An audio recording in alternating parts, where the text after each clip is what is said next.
الحمد لله الذي هدانا للإسلام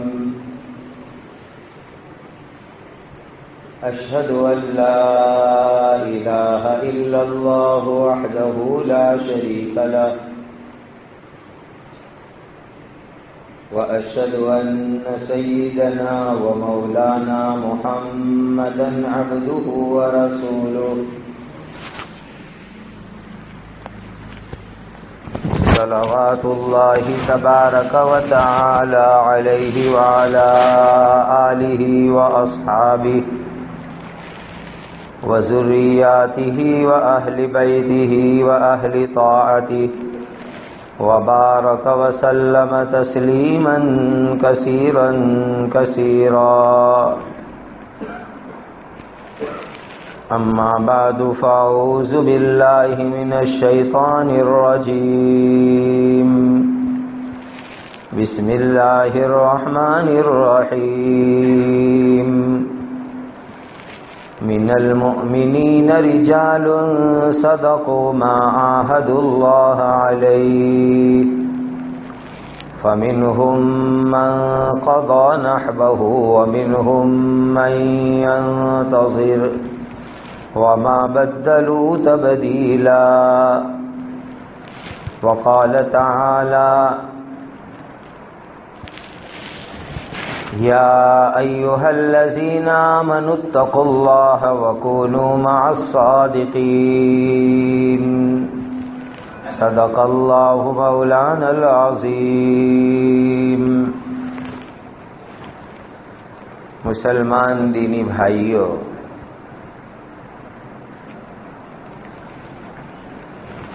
اللہ کے فضل اور کرم سے آپ حضرات کے اس علاقے میں پہلی مرتبہ حاضری کی سعادت مجھے حاصل ہوئی دین کی نسبت پر کہ اللہ کے دین کی کچھ باتیں میں آپ کو سناؤں. ہمارے عزیز محترم و مکرم مولانا قاری مفتی ہارون فضل صاحب زید مجدہم نے دعوت دی، تو ابھی 2-4 روز پہلے میں نے ان سے مذاکرہ کیا کہ کیا عنوان رکھا جائے آپ کے علاقے میں. تو مجھے کہنے لگے کہ سلطان ٹیپو شہید رحمت اللہ علیہ کی کچھ حالات سنائے جائے. میں نے کہا کہ ان کے حالات دیکھنے تو میں آ رہا ہوں اس علاقے میں. کہا نہیں، بتلائیے. تو ان کی توجہ سے بدھ کے دن میں نے حضرت سلطان ٹیپو شہید رحمت اللہ علیہ کی ایک مستند سوانح دیکھی اور اللہ کے فضل سے اس کا اکثر حصہ دیکھ ڈالا. تو میں اس میں سے کچھ واقعات آپ کو سناتا ہوں، اور خاص طور پر ان کی دینداری، تقوی، دینی معاشرت، دینی معاملات، دینی اخلاق کے واقعات میں آپ کو عرض کرتا ہوں. اس لیے کہ ان کی سیاسی زندگی، حکومت والی زندگی، اس کی تو بہت ساری باتیں آپ حضرات سنتے رہتے ہوں گے. سب سے پہلے میں آپ کو شروع میں یہ عرض کروں، حیدر علی کے بیٹے فاطمۃ الزہرا کے لاڈلے، ان کی والدہ کا نام فاطمہ ہے، فتح علی خان جن کو سلطان ٹیپو شہید کہتے ہیں، یہ اپنے زمانے کے بہت بڑے اللہ کے ولی تھے. بلکہ حضرت مولانا شیخ الاسلام سید حسین احمد مدنی رحمت اللہ علیہ جو اپنے دور کے کتب تھے، انہوں نے لکھا ہے اپنے مکتوبات میں کہ سلطان ٹیپو شہید فتح علی خان اپنے زمانے کے کتب کے امام تھے، اتنا اونچا ان کا دینی مقام تھا۔ آج دنیا میں یہ چیز کوئی سوچ بھی نہیں سکتا ہے کہ ایک آدمی ایک طرف اتنی بڑی حکومت کا بادشاہ ہو، دوسری طرف بہت بڑے سائنٹسٹ ہو، تیسری طرف بہت ساری انہوں نے دنیا میں ایجادات کی ہو،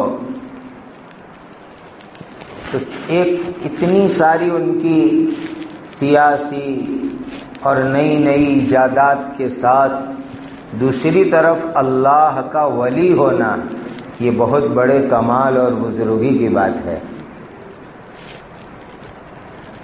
آج کسی مسلمان کو ایک چھوٹا سا عہدہ ملتا ہے تو دوسری طرف اس کی دینداری روانہ ہونا شروع ہو جاتی ہے۔ کوئی سیاسی منصب مل جائے، پنچایت میں معمولی سا راج مل جائے تو دوسری طرف اس کے اخلاق کا، عدل و انصاف کا، مخلوق کے ساتھ رواداری کا جنازہ نکل جاتا ہے، اور کیسے لوگوں کا مال لوٹوں، لوگوں کا مال ہڑپ کر جاؤں، اسی کے چکر میں وہ انسان لگا رہتا ہے۔ الا ماشاء اللہ، حضرت سلطان ٹیپو شہید رحمت اللہ علیہ ایک طرف مخلوق کی خدمت کر رہے ہیں، عدل و انصاف قائم کر رہے ہیں، تو دوسری طرف اپنی عبادتوں کے ذریعے اپنے خالق کو بھی راضی کر رہے ہیں۔ خالق اللہ کو راضی کرنا، دوسری طرف مخلوق کی خدمت کرنا، یہ چیز حضرت سلطان ٹیپو شہید رحمت اللہ علیہ کی زندگی میں آپ کو دیکھنے کو ملے گی۔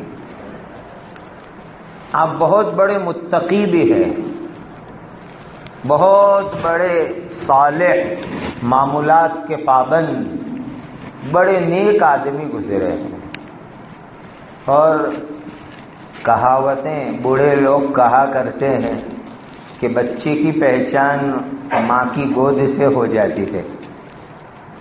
حضرت موسیٰ علیہ السلام کو ان کی اماں نے جس صندوق میں رکھ کر کے چھوڑا تھا پانی میں، وہ صندوق جب دریائے نیل میں بہتے بہتے فرعون کے محل کے قریب پہنچا، اور فرعون کی بیٹیوں نے اور خادماؤں نے وہ صندوق اٹھایا، اور آسیہ جو فرعون کی بیوی تھی اور فرعون جو بادشاہ تھا، دونوں اپنے چمن میں، باغ میں بیٹھے ہوئے تھے جو دریا کے کنارے کے اوپر تھا۔ تو جیسے وہ صندوق کھولا گیا، حضرت موسیٰ علیہ السلام تو بالکل بچے تھے، چند دنوں کے، لیکن آپ کا نورانی چہرہ اور چہرے کے اوپر برکتیں اور معصومیت دیکھ کر کے فوراً آسیہ بولی، اور وہ بات اللہ نے قرآن میں نقل فرمائی، قرۃ عین لی ولک، اے فرعون اس بچے کو قتل مت کرنا، اس لیے کہ اس زمانے میں بنی اسرائیل میں جتنے بچے ہوتے تھے سب کو قتل کر دیا جاتا تھا، کئی سے ایک بچے کو قتل مت کرنا، اس لیے کہ یہ بچہ میری اور تیری آنکھوں کی ٹھنڈک ہے۔ دوسری طرف اللہ فرماتے ہیں وَأَلْقَيْتُ عَلَيْكَ مَحَبَّةً مِّنِّي، اللہ نے قدرتی طور پر موسیٰ علیہ السلام کے چہرے پر محبوبیت ڈال دی تھی، پیار ڈال دیا تھا، جو دیکھے وہ ان سے محبت اور پیار کرے۔ تو فوراً آسیہ اس بچے سے پیار کرنے لگی، اور یہاں مفسرین لکھتے ہیں کہ ہمیشہ اچھی بات بولا کرو، کبھی ایک بے ادبی کا جملہ انسان کو بہت دور تک محرومی میں پہنچا دیتا ہے۔ آسیہ بول رہی ہے کہ فرعون یہ بچہ میری اور تمہاری آنکھ کی ٹھنڈک ہے، اس کو قتل مت کرنا۔ تو فرعون اس وقت کہتا ہے کہ آسیہ یہ بچہ تیری آنکھوں کی ٹھنڈک ہوگی، میری آنکھ کی ٹھنڈک نہیں ہے۔ یہ بے ادبی کا جملہ فرعون بولا۔ مفسرین لکھتے ہیں اور بعض روایتوں سے پتہ چلتا ہے کہ یہ حدیث کا جملہ ہے۔ نبی کریم صلی اللہ علیہ وسلم نے ارشاد فرمایا، اگر فرعون اس وقت کہہ دیتا، اپنی بیوی کا دل خوش کرنے ہی پہ بول دیتا کہ یہ میری آنکھ کی بھی ٹھنڈک ہے، تو اللہ تعالیٰ فرعون کو بھی ایمان عطا فرما دیتے۔ لیکن اس نے ایک بے ادبی کی، گستاخی کی، کسی بھی اللہ کے نیک بندے کی معمولی گستاخی اور بے ادبی انسان کو محرومی میں دور تک پہنچا دیتی ہے۔ اس کا یہ جملہ کہ یہ تیری آنکھوں کی ٹھنڈک ہوگا، میری آنکھ کی ٹھنڈک نہیں ہے، فرعون ایمان سے محروم رہا اور آسیہ کو ایمان کی دولت ملی، بلکہ ایسی دولت نصیب ہوئی کہ جنت میں جانے کے بعد آسیہ کا نکاح حضرت محمد الرسول اللہ صلی اللہ علیہ وسلم کے ساتھ ہونے والا ہے۔ سلطان فتح علی خان ٹیپو شہید 6-7 سال کی عمر ہوگی، کھیل رہے تھے تو کسی فقیر کی نظر ان پر پڑی۔ کوئی اللہ کا ولی تھا، درویش تھا، فقیر تھا۔ اس نے ان کا نورانی چہرہ دیکھا اور کہا کہ بیٹے، ایک وقت وہ آنے والا ہے کہ اللہ تم کو یہ پوری حکومت کا بادشاہ بنائیں گے۔ یہ 6-7 سال کی عمر میں ایک اللہ کے ولی نے یہ جملہ کہا تھا۔ کسی کو حدیث میں فرمایا، اتقوا بفراست المؤمن، ایمان والے کی سمجھ سے ڈرو، فإنه ينظر بنور اللہ، وہ تو اللہ کے نور سے دیکھا کرتے ہیں۔ اللہ والے اللہ کے نور سے دیکھا کرتے ہیں۔ تو اس ولی نے پہچان لیا تھا کہ یہ بچہ بڑا ہو کر کے اتنا بڑا بادشاہ بننے والا ہے۔ تو 6-7 سال کی عمر ہے اور وہ اللہ کے ولی درویش فقیر کہہ رہے ہیں کہ یہ بچہ، بیٹا تو بڑا ہو کر بڑا بادشاہ بنے گا۔ تو پھر کیا کہا کہ بیٹا، جس دن تم پوری حکومت کے بادشاہ بن جاؤ، اس دن اللہ کو راضی کرنے کے لیے ایک مسجد تعمیر کروانا۔ کیسے جذبات تھے اس زمانے کے لوگوں کے کہ ایک مسجد تعمیر کروانے کی نیت کروا رہے ہیں۔ اور آج لوگ اپنے بچوں سے کیا نیتیں کرواتے ہیں؟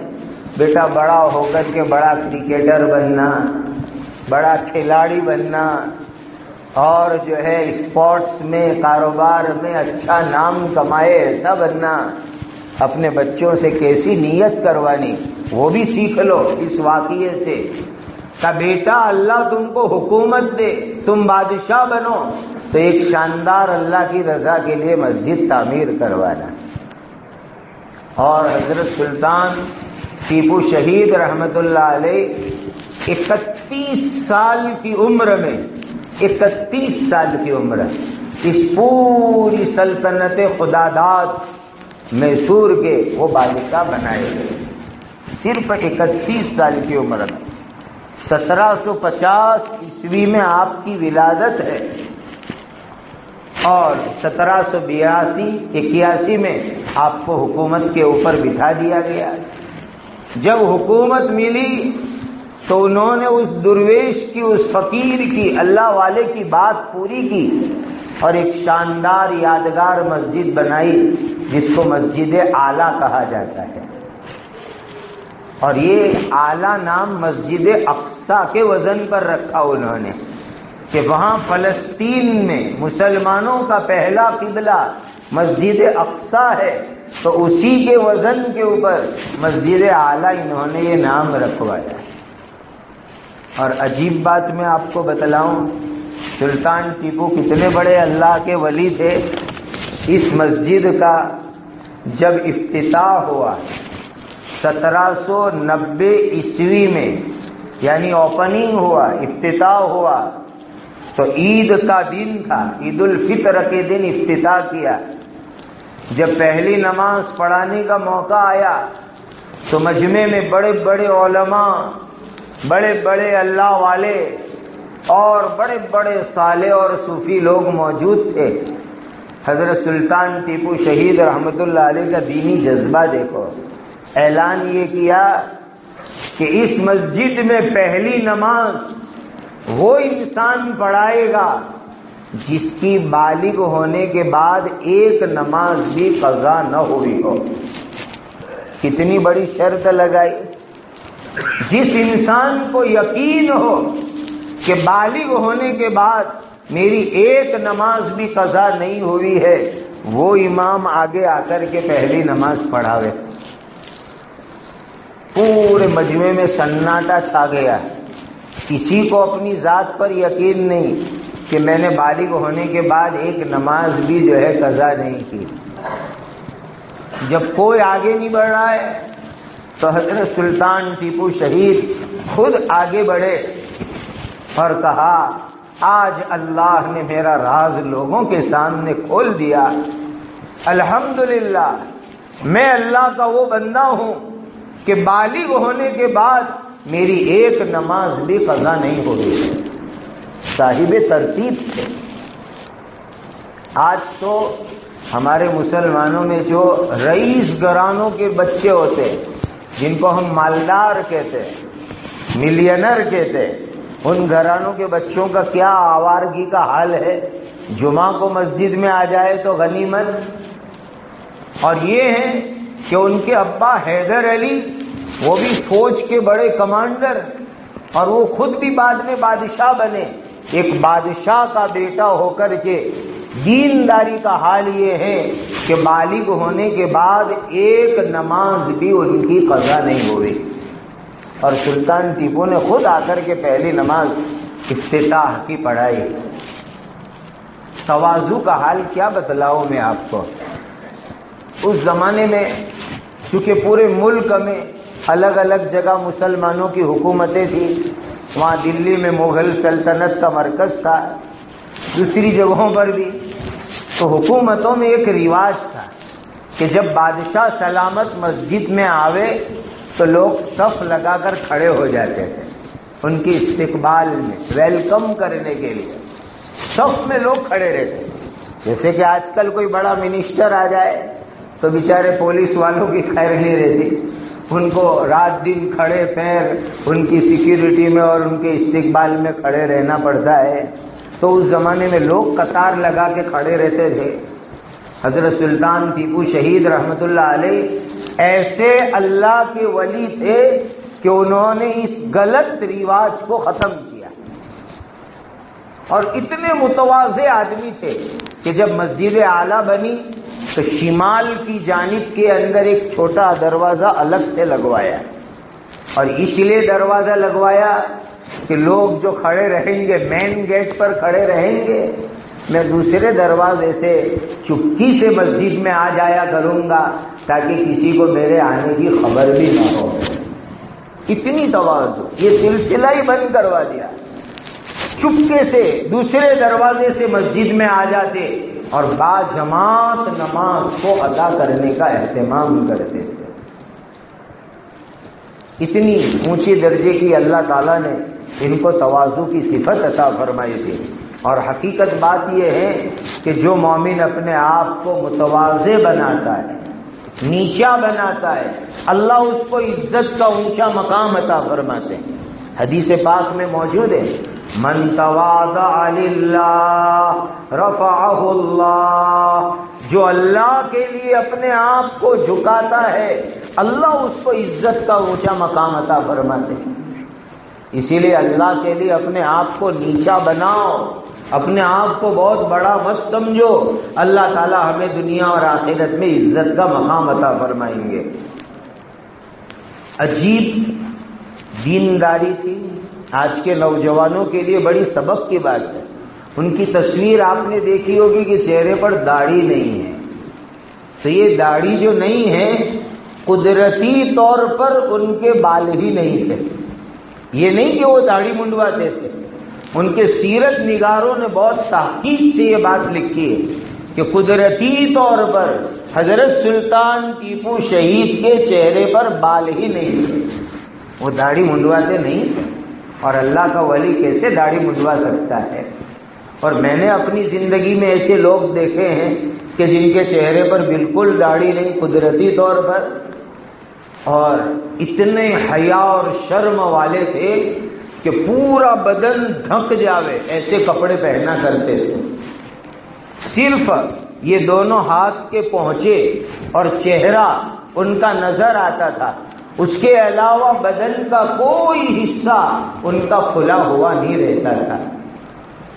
اور آج تو ہمارے اندر فیشن کے ایسے ایسے کپڑے عام ہونے لگے کہ آستی کوہنیاں کھلی ہوئی رہتی ہے، اور کھیل کود وغیرہ کے موقع پر ایسے کپڑے پہنتے ہیں کہ گھٹنے بھی کھلے ہوئے رہتے ہیں۔ یہ بے حیائی والے لباس اس کو اللہ تعالیٰ نے پسند نہیں کیا۔ حضرت سلطان ٹیپو شہید بہت حیا شرم والے، پورا بدن مکمل بدن ان کا چھپا ہوا رہتا تھا۔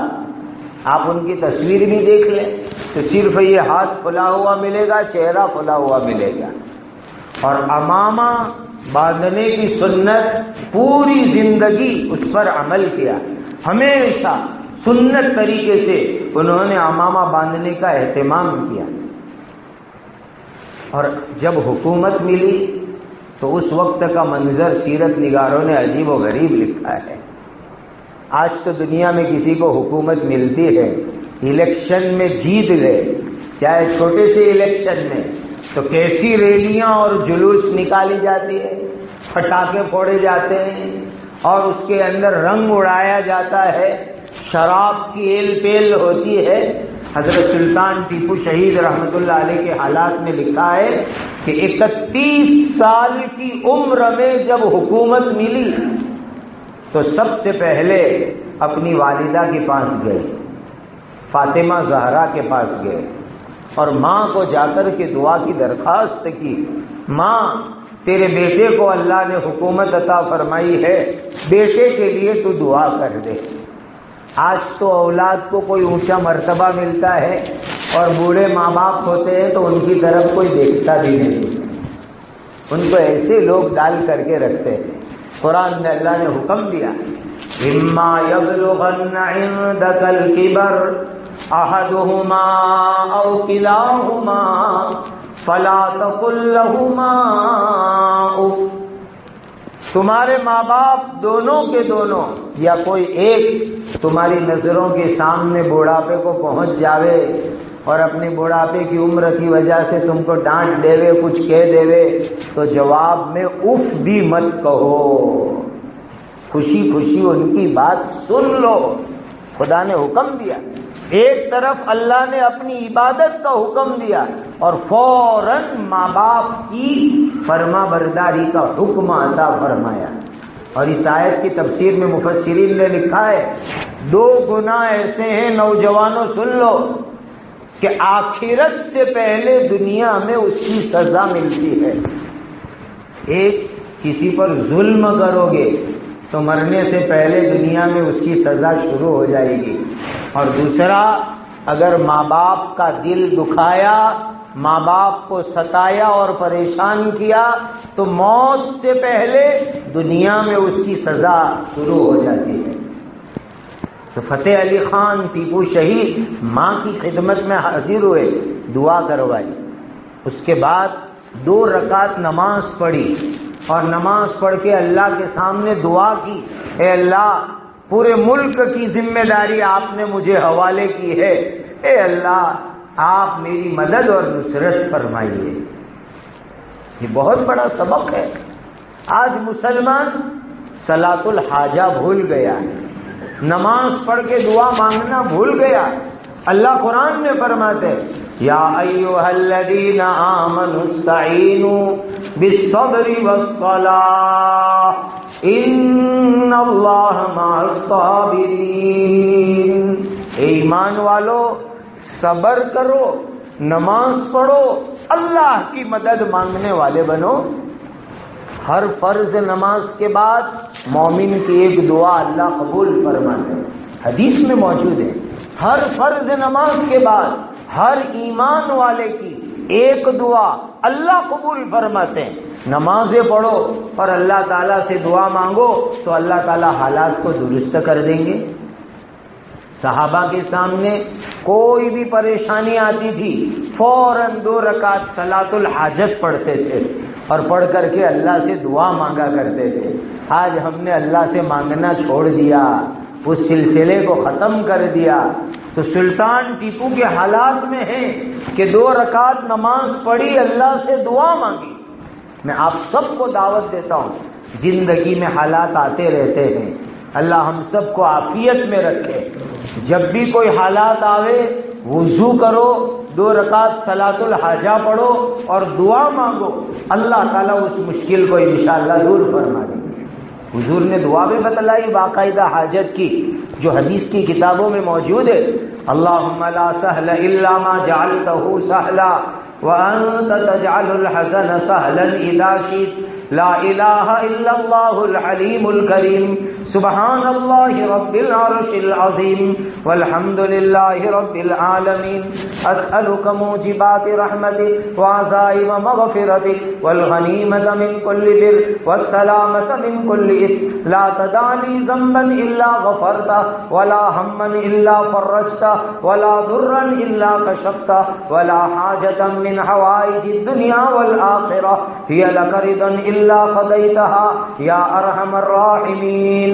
یہ دعا حدیث میں آئی ہے، یہ دعا مانگو تو اللہ تعالیٰ بڑی سے بڑی مشکل کو انشاءاللہ دور فرما دیں گے۔ اس کو یہاں بھی شاید مصلی ہی کہتے ہیں نا۔ تو میں کہا کرتا ہوں بھائیوں کہ سلطان ٹیپو شہید نے دنیا کو میسائل دیا، اور آج دنیا کو بھی میسائل کے اوپر بہت فخر ہے۔ خود امریکہ والوں نے جو رپورٹ شائع کی، آپ گوگل پر سرچ کر لو کہ میسائل بنانے والوں نے، یہ میسائل کی ٹیکنالوجی دنیا کو کس نے دی، خود امریکہ والوں نے لکھا ہے کہ سلطان ٹیپو شہید اس کے بانی ہیں میسائل کے۔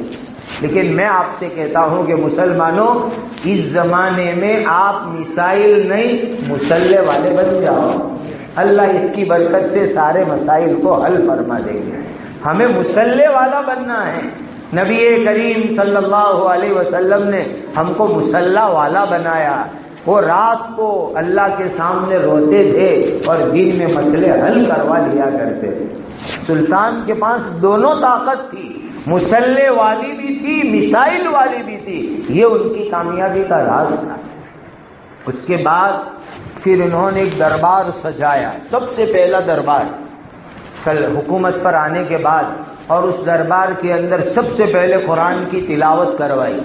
لکھا ہے ان کے سیرت نگاروں نے کہ جب قرآن کی تلاوت کی گئی اور قاری صاحب قرآن کی آیت پر پہنچے، لا یستوی اصحاب الجنہ اصحاب الجنۃ هم الفائزون، جب اس آیت پر پہنچے تو سلطان ٹیپو شہید زار و قطار ہونے لگے۔ اس آیت کا ترجمہ یہ ہوتا ہے کہ جنت والے اور جہنم والے برابر نہیں ہو سکتے۔ لا یستوی اصحاب النار و اصحاب الجنہ اصحاب الجنۃ هم الفائزون، جنت والے جہنم والے برابر نہیں ہو سکتے۔ جب اس آیت پر قاری صاحب پہنچے تو زار و قطار رونے لگے۔ ایسا دل اللہ نے ان کو عطا فرمایا تھا۔ ایک مومن کی شان ایسی ہوا کرتی ہے کہ قرآن سنے تو رونا آوے۔ مومن کی شان قرآن میں بیان کی گئی کہ قرآن سنتے وقت پر آنکھ میں آنسو آ جانا چاہیے، رونا چاہیے۔ اور اس کے بعد کوئی بہت بڑے اللہ کے ولی ان کے دربار میں تھے، ان کے ذریعے سے انہوں نے سلطنت کا تاج پہنا، اللہ کے ولی کے ہاتھ سے، بزرگوں کے ہاتھ سے۔ اسی لیے کہتے ہیں کہ اللہ والوں کے ہاتھ سے جو چیز ہوتی ہے اللہ اس میں برکت عطا فرماتا ہے۔ اور یہ چیز ہم کو قرآن میں اللہ نے فرمائی، یا ایھا الذین آمنوا اتقوا اللہ وکونوا مع الصادقین، اے ایمان والو اللہ سے ڈرو اور اللہ کے نیک بندوں کے ساتھ رہو۔ تاج پہنا کسی اللہ کے ولی کے ہاتھ سے۔ اور آج کے زمانے میں بہت ضرورت ہے کہ ہم کسی اللہ کے ولی کے ہاتھ پر بیعت ہو جاوے اور بیعت ہو کر کے اپنے دل کی صفائی کرواوے، اس کی بہت ضرورت ہے۔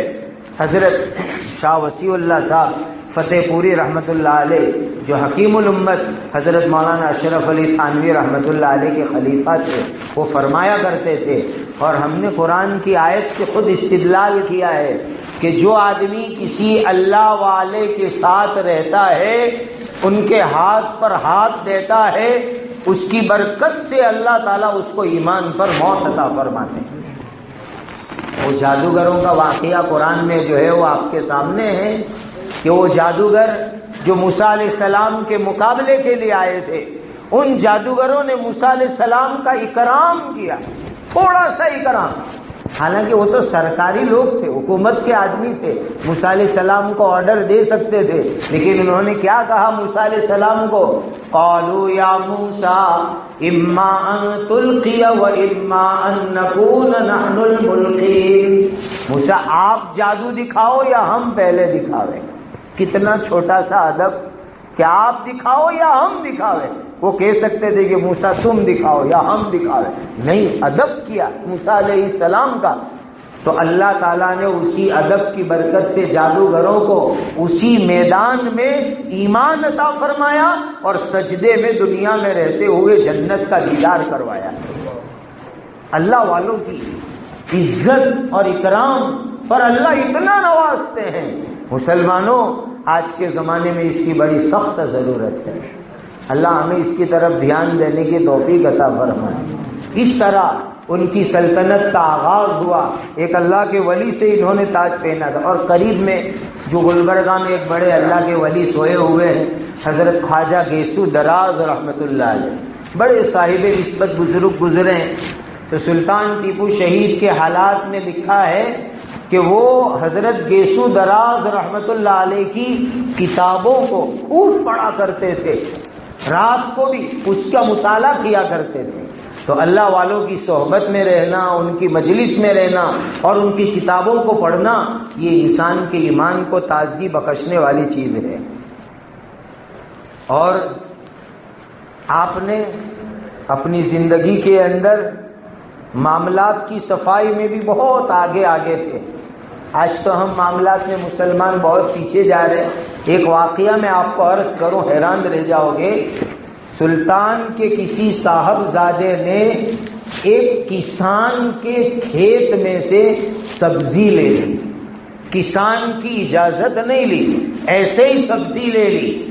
تو بادشاہ کو جب پتہ چلا تو فوراً بلا کر اپنے بیٹے کو سخت سزا دی۔ آج کون یہ ہمت کر سکتا ہے؟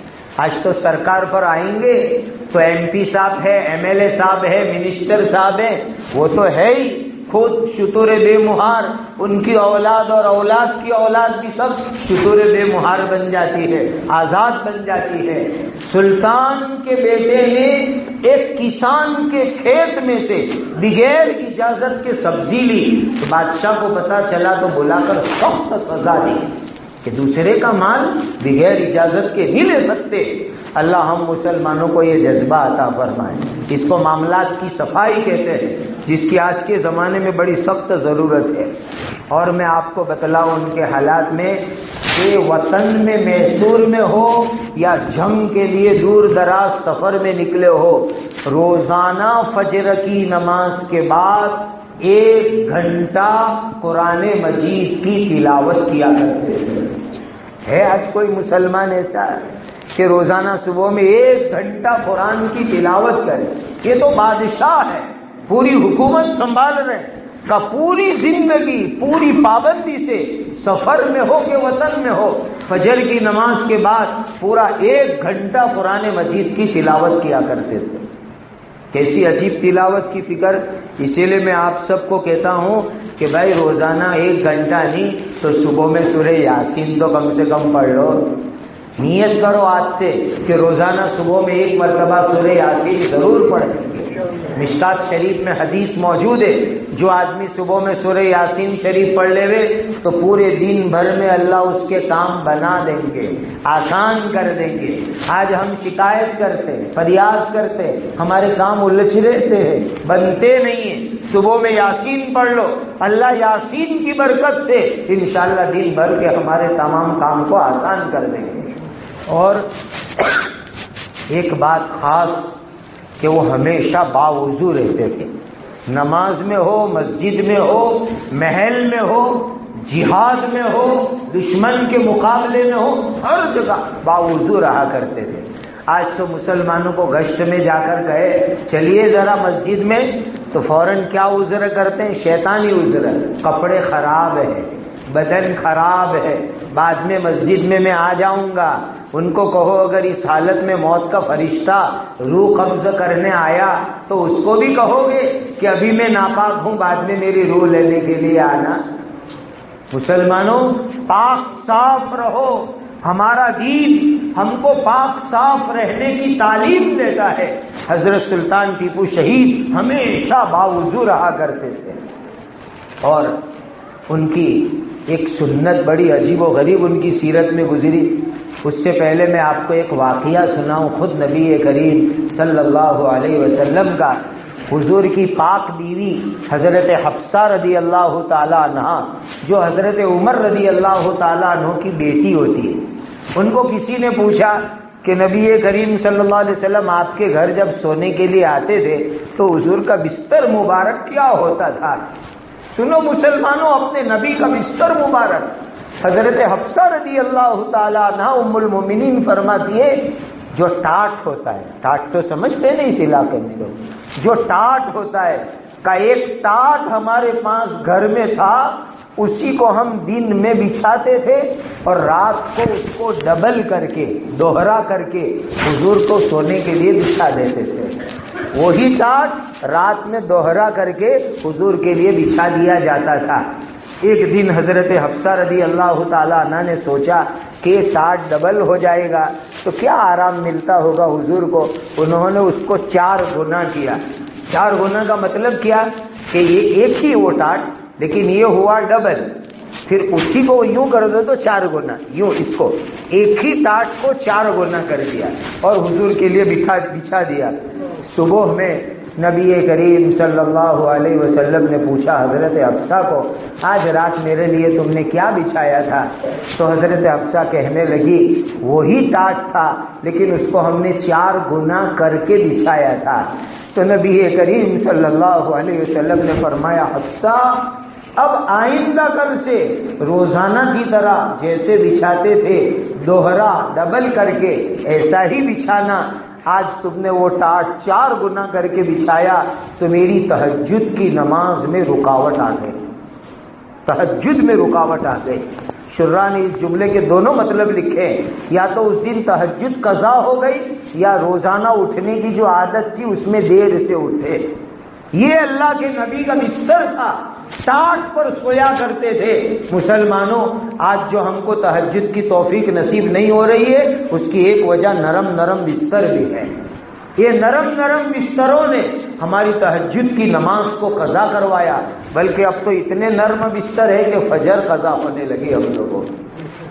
پھر حضرت سلطان کے حالات میں لکھا ہے کہ 1792 عیسوی سے لے کر شہید ہوئے 1799 میں، یہ پورا زمانہ سلطان اتنے بڑے بادشاہ ہونے کے باوجود ہمیشہ چٹائی پر سوتے رہے، چٹائی پر سوئے۔ ایک بادشاہ ہو کر 1792 سے 1799 تک چٹائی پر روزانہ رات کو سوتے رہے۔ اندازہ لگاؤ کتنے اعلیٰ درجے کے متقی اور اعلیٰ درجے کا ان کا معاملہ ہوگا۔ آپ کے ملفوظات میں سے ایک عجیب ملفوظ سناؤں کہ لوگ گناہ تو ہنس ہنس کے کرتے ہیں، آج معاملہ یہی ہے، گناہ لوگ ہنس ہنس کے کرتے ہیں لیکن اس کی سزا رو رو کے بھگتنی پڑتی ہے۔ اس کی سزا رو رو کے بھگتنی پڑتی ہے۔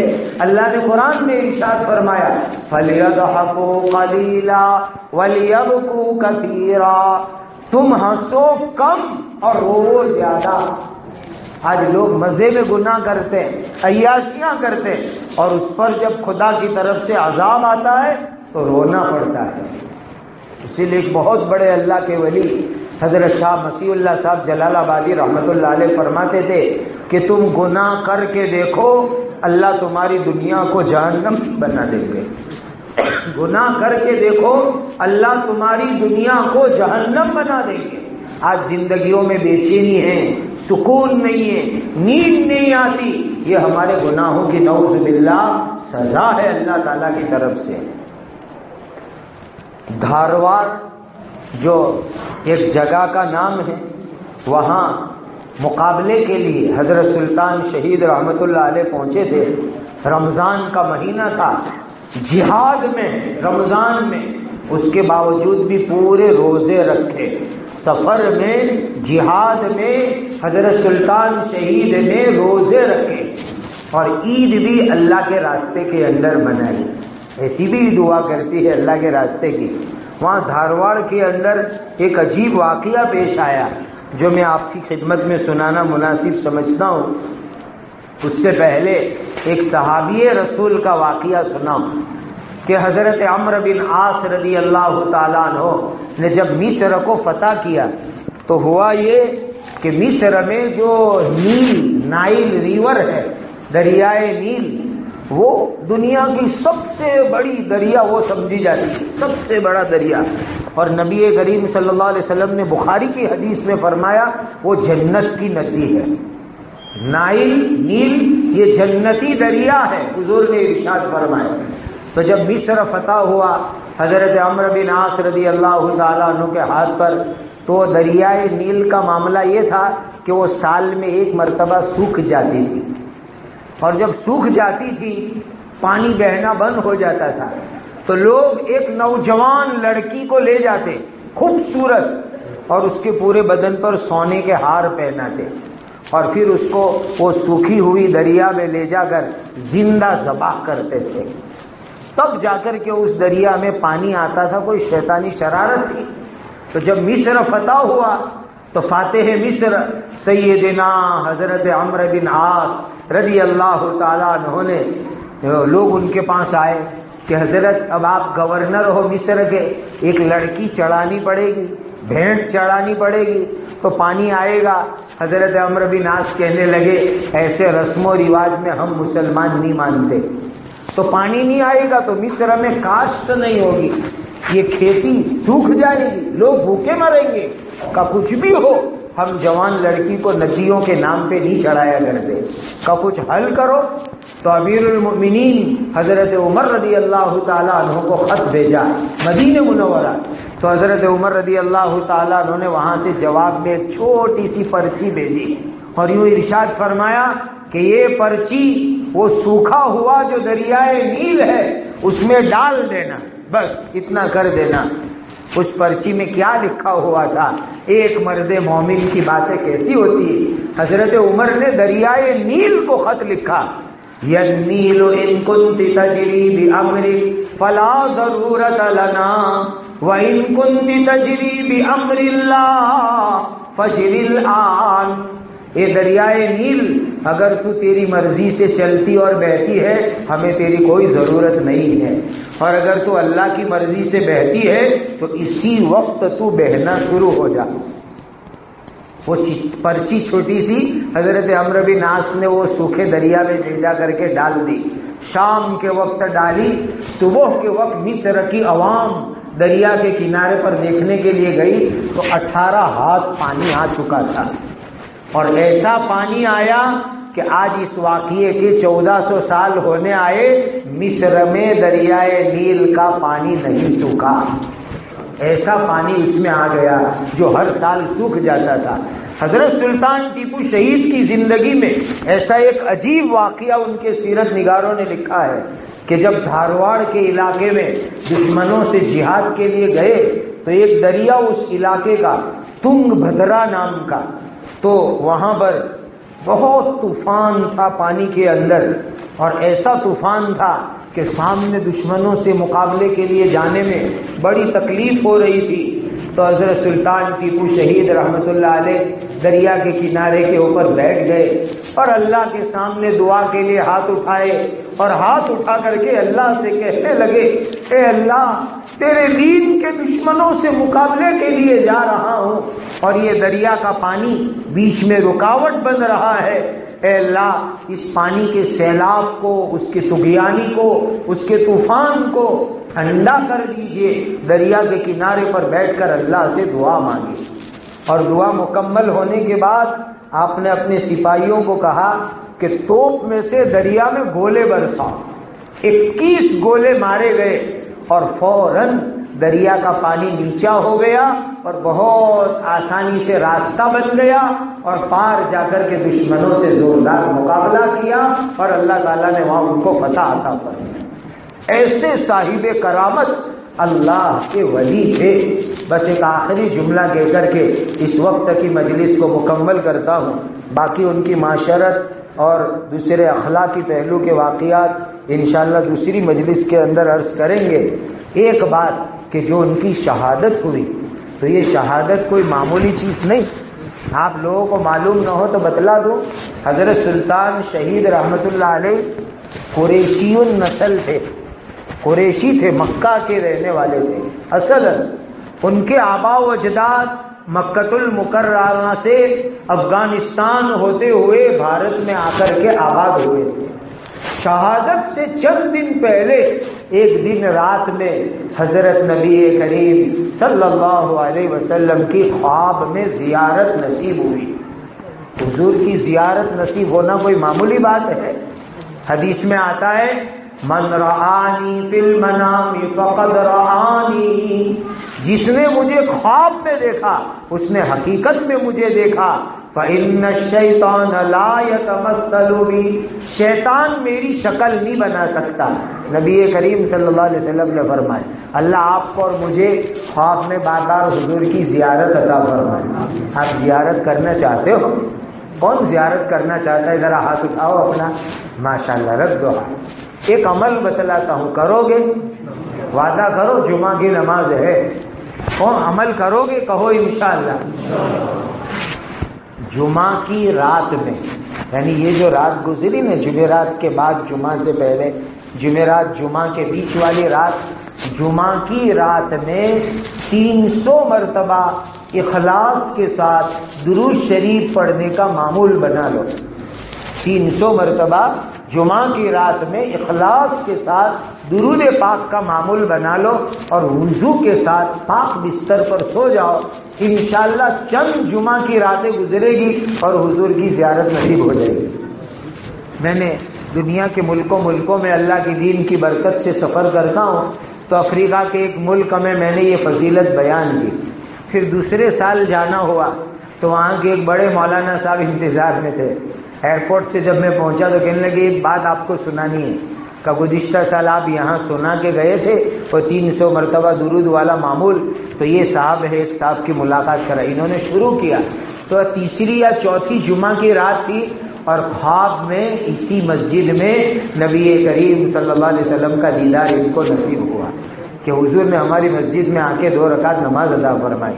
اور فضائل درود میں حضرت شیخ نے یہ بات نقل کی ہے کہ ہمارے اکابرین چشتیہ کے یہاں جمعہ کی رات میں اور جمعہ کے دن میں کم سے کم 300 مرتبہ درود پاک پڑھ لینا چاہیے۔ تو میں آپ سب کو کہوں گا کہ جمعہ کی رات میں 300 مرتبہ درود پاک کا معمول بنا لو۔ چھوٹا سا درود صلی اللہ علی سیدنا محمد یا وصلی اللہ علی النبی الامی، بہت آسانی سے 300 مرتبہ، اس کی برکت سے اللہ آپ کو زیارت عطا فرمائیں گے۔ تو سلطان کے حالات میں لکھا ہے کہ وہ شہادت سے چند دن پہلے خواب میں نبی کریم صلی اللہ علیہ وسلم کی زیارت نصیب ہوئی، اور حضور نے خوشخبری دی کہ فتح علی چند دنوں میں تم کو اللہ شہادت کا مقام عطا فرمائیں گے۔ یہ حضور کی طرف سے بشارت دی گئی تھی۔ یہ تھے اللہ کے نیک بندے، من المؤمنین رجال صدقوا ما عاہدوا اللہ علیہ، اللہ سے جو وعدہ کیا تھا وہ پورا کر کے دکھلایا اور زندگی دینداری اور تقوی کے ساتھ گزاری۔ اللہ ان کی زندگی کے اوصاف اور خوبیوں میں سے کچھ اوصاف ہماری زندگی میں بھی عطا فرمائے۔ وآخر دعوانا الحمدللہ رب العالمین۔